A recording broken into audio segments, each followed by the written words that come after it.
Okay, everybody, students, good morning. How are you?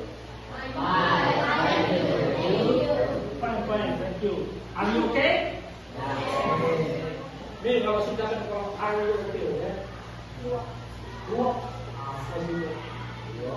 Ternyata ini alfabetikal yang nyambung dengan kebahasaan Inggris. Are you okay? Are you okay? Yeah. You are okay, but I am KO. I am KO. Tahu KO? Ya, saya lagi KO sekarang ini. KO-nya karena apa? Lagi very tired karena terlalu lelah, capek. Ya, tapi nggak apa-apa. Karena ini pembelajaran kita harus berlanjut. The show must go on. Yes. Pembelajaran kita hari ini akan kita bahas mengenai procedural text ya, yang mungkin Anda masih asing. Apa sih procedural text? Tapi nanti akan saya jabarkan dalam bahasa pengantar kita. The first language kita adalah bahasa Indonesia ya. Tapi sebelum masuk kepada materi, saya akan panggil nama kalian ya. Kalau saya panggil namanya, mohon acungkan tangan, sebutkan present ya. Oke? You got it? Bisa menerima? Oke, ya. Saya panggil namanya Adecia Kimiko. Sakit? Berapa hari udah sakitnya? 2 tahun. Kalau ada waktu demam-demam kan, ya. Alis Nanda. Sakit juga. Wow, ini kayaknya musim hujan nih, takutnya orang banyak kena flu ya. Cecilia Yasmin. Sorry, Kemelan. Dara Magdalena. Faisal Rido. Fatimah Nur. Hussein Azkari. Jumrotul Alisa. Mari break ya, break. Requires cat atau rest in peace. Siapa sih yang ini?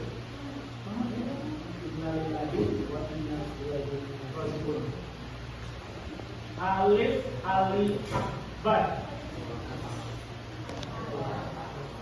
Absen. Healthy. Nanti lagi kantin, belum tahu lagi jam apa, bel masuk sudah berdering. Irfan, Ismail, Bani Ismail. Sakit, obat cepat sembuh. Jabar Angga, Raffi dari Pula. Izin, spek, bagi ikut pertandingan ya. Nur Jazira. Nuri Resha. Nuri? Apa lagi? Ke toilet? Gak ketahuan nih. Oke lah, kita tunggu aja. Nuri. Ragil. Rizky. Sawah. Sawah. Lanjut dispen? Dispen juga. Untuk pertandingan bola basket. Siti Arfina. Dispen juga. Surya Fajar Bagus. Oh, bagus namanya. Mas Bagus. Syairil Ahmad. Syawal Bisri. Tara Aulia. Iona Maharani. Dispen juga. Wijaya Dwi Kusuma. Sakit. Zahra Azka Gaida. Kamila Fania. Izin juga. Oke semuanya. Ada beberapa orang izin, ada kurang lebih 1 orang absen, dan yang sakit kita doakan semoga cepat sembuh ya. Terus sebelum masuk ke materi inti, saya cuma mau memperingatkan ini sudah semester ganjil menghadapi genap Anda tinggal beberapa bulan lagi sudah check out dan so long atau say goodbye kepada sekolah ini. Ya. Pilihan masing-masing diri Anda, oh saya mau melanjutkan ke SLTA, mengambil jurusan SOS atau IPA atau bahasa, ya kalau SOS ya, kalau SMA. Kalau yang SMK, kaliannya berupa teknik komputer, apalagi teknik mesin, teknik sepeda motor yang pernah saya dengar itu, ya. Mungkin ada juga perkapalan. Itu semua ada di tangan Anda. Ya. Faith is in your hand. Jangan salahkan orang lain bahwa Anda yang memegang diri Anda. Ya. Jadi baik buruknya suatu kaum atau nasib Anda itu berada di tangan Anda sendiri. Ya. Jadi pilihlah mulai dari sekarang. Kalau memang berniat kepada sekolah kejuruan, masuklah ke sekolah kejuruan. Ya. Oke. Yang kedua, ada info from the Vice Governor. Siapa sih Vice Governor kita? Pak siapa? Pak Wakil Gubernur. Siapa? Wakil Gubernur kita siapa? Udahlah, lupa.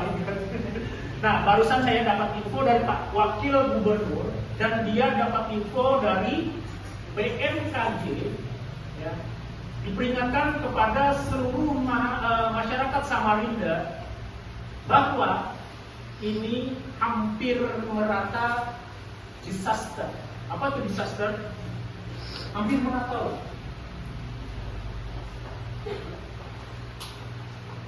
Disaster artinya bencana natural disaster. Di mana-mana bencana yang sekarang ini sedang viral. Di mana nih? Sumatera. Kita umumkan dulu. Pulau Sumatera. Sumatera yang kena siapa gitu? Aceh. Apalagi? Sumatera Utara, Sumatera Barat, dan beberapa saya bilang beberapa tempat atau kabupaten yang terdeteksi. Ya. Jadi kalau saya mengingat tahun 2004 yang lalu Aceh itu sudah pernah tergulung oleh tsunami yang begitu tinggi. Gelombangnya itu kurang lebih 15 meter.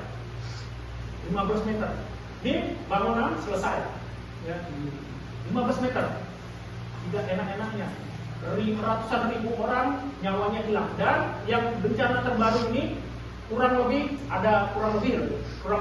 mayat yang ditemukan sudah 1000-an. Kurang lebih ya. Itu masih prediksi. Ya. Jadi kita ini berada persis di lung of the world, paru-paru dunia. Tapi paru-paru dunia yang ada di Kalimantan ini sudah mulai rusak. Dan Anda lihat mungkin kemarin ada video tentang bencana yang ada di Sumatera kemarin, ada gelondongan kayu yang lewat. Ya. Kita nggak tahu tuh siapa penebang pohon. Siapa penebang pohon yang merusak alam sekitar itu. Ya. Alam sekitarnya rusak. Karena apa? Pohon yang biasanya menyerap air tidak ada lagi menyerap, hancurlah alam. Termasuk nanti yang kita takutkan adalah Kalimantan Timur mulai rusak alam hutannya. Ya. Maka kita ini sekarang harusnya berhati-hati, minimal kawasan sekitar Anda segeralah ditanam pohon-pohonan. Oke, jadi untuk menjaga keseimbangan alam, Anda harus tetap bersahabat dengan alam alias menanam pohon sekaligus menghasilkan oksigen sehat, dan menghasilkan air yang seperti air gambar, membuat kita sehat, panjang umur. Tapi pohon kalau sudah tidak ada, air sudah kotor begini, ya, maka umur kita terlampau sangat pendek. Maka jagalah keseimbangan alam sekitar. Lanjut, kembali lagi ke masalah bahasa. Bahasa pertama kita, the first language is Indonesian. Bahasa pertama kita adalah bahasa Indonesia. Kenapa sekarang bahasa Inggris pun harus segera disisipkan ke sekolah-sekolah, karena sampai detik ini pun bahasa Inggris masih menempati nomor 1 di dunia sebagai penutur bahasa asing, nomor 1 ya. Indonesia nomor berapa sih? Nah, ada yang tahu nggak? Indonesia sudah masuk kategori berapa? Penutur di seluruh dunia. Kita masuk berbangga loh. Kita buat ya, Indonesia kita sudah sangat kuat. Bahasa Inggris kita sudah mulai berproses. Nah, bahasa Indonesia mendapatkan ya boleh dikatakan persetujuan atau restu dari PBB UNESCO bahwa bahasa Indonesia sudah menempati ranking 10 dunia. Tepuk tangan buat bahasa Indonesia. Bangga kita kan? Karena ada orang Rusia yang pintar bahasa Indonesia, ada orang Jepang pintar bahasa Indonesia. Karena apa? Mereka katakan bahwa bahasa Indonesia mudah. Saya nggak tahu mudahnya di mana. Malah mungkin kita balik lagi. Orang Indonesia belajar bahasa Inggris mudah, belajar bahasa Rusia susah. Ya, itulah namanya manusia. Ya. Tapi kita patut berbangga dengan Indonesia sudah masuk ranking 10 bahasa dunia. Ya. Oke. Baik. Para siswa-siswi yang saya banggakan, dan kami gantungkan cita-cita negara ini pada kalian, termasuk provinsi dan kota Samarinda ini. Ya. Hari ini saya akan memberikan materi tentang procedural text. Kalau di Indonesia adalah text prosedur. Ya. Ada yang masih belum mengerti apa itu text prosedur? Yang belum mengerti silakan angkat tangan. Oh, ngerti semua? Ngerti? Ngerti ya? Syukurlah kalau begitu. Berarti Anda sudah dapat informasi yang sering Anda baca lewat gadget Anda. Ya. Gunakan teknologi yang ada di tangan Anda dengan bijaksana. Wisdom is required. Ya. Kebijaksanaan itu perlu. Anda perlu dan sekarang belajar bijak pada penggunaan gadget. Ya. Oke, terima kasih. Saya cuma mau tanya nih, apa sih itu teks prosedur? Pakai bahasa Indonesia aja, Mas Ragil. Apa itu? Karena tadi saya tanya. Oh, tahu nih teks prosedur karena tidak mengangkat tangan sebagai orang yang belum mengerti. Ya, silakan. Mas Ragil. Apa itu teks prosedur? Spontan aja. Oh, prosedur itu adalah ini. Cukup 2 kata cukup. No idea? Nggak ada ide? Nggak ada ide? Atau lewat? Pas? Pas. Oke. Mungkin lupa. Mbaknya? Namanya siapa? Dara. Mbak Dara. Teks. Oh, terima kasih. Tepuk tangan dulu buat Mbak Dara. Yang perlu terlalu formal. Teks prosedur adalah suatu teks yang benar-benar tidak perlu. Langsung pada pokoknya, gambarnya adalah teks yang berisi tentang langkah-langkah atau biasa sekarang disebut dengan tutorial. Kan gampang, nggak perlu panjang lebar, terlalu panjang, karena terlalu lebar juga, nggak asik. Ya. Oke, perhatian. Kalau di sini contohnya adalah menjaga ketersediaan air bersih. Contohnya melalui teks prosedur. Nah, ini terlalu formal nih. Anda perhatikan ya, apa yang dimaksud dengan teks prosedur? Teks prosedur merupakan teks yang memberikan informasi tentang cara membuat atau melakukan sesuatu, persis sudah apa yang diperlukan, langkah-langkah atau bahasa sekarang tutorial. Lanjut, tujuan dari teks ini adalah untuk menjelaskan tahapan. Tadi nomor 1, nomor 2 langkah-langkah kegiatan atau langkah yang harus dilakukan agar pembaca dapat secara baik dan tepat mengikuti sebuah proses dalam membuat, melakukan, atau menggunakan suatu alat. Oke, dari sini sudah dapat dipahami? Nah, bisa ya? Oke, aman. Bagi yang belum mengerti, silakan angkat tangan, boleh mengajukan pertanyaan tangan untuk bertanya. Silakan. Ada yang mau ditanyakan sampai di sini sebelum masuk ke materi berikutnya? Lanjut? Lanjut. Nah, ini dia nih. Ciri-ciri teks prosedur. Secara umum, ciri-ciri teks prosedur adalah sebagai berikut. Nomor 1, berisikan langkah-langkah atau tutorial. Nomor 2, disusun secara informatif. Nomor 3, bersifat objektif. Jadi jangan sampai nanti mungkin misalnya kalau video kan sekarang banyak YouTuber kadang-kadang nekat gitu.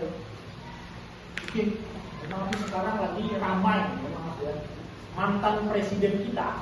Siapa mantan presiden kita? Pak Jokowi.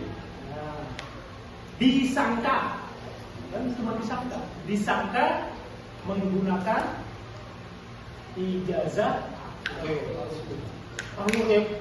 Karena ingin kontennya beredar, nekat nih. Ya, ternyata dia bikin video, ada ini bapak ini menggunakan ijazah palsu. Ujung-ujungnya kemana tuh larinya dia? Kena kerangkeng. Karena apa?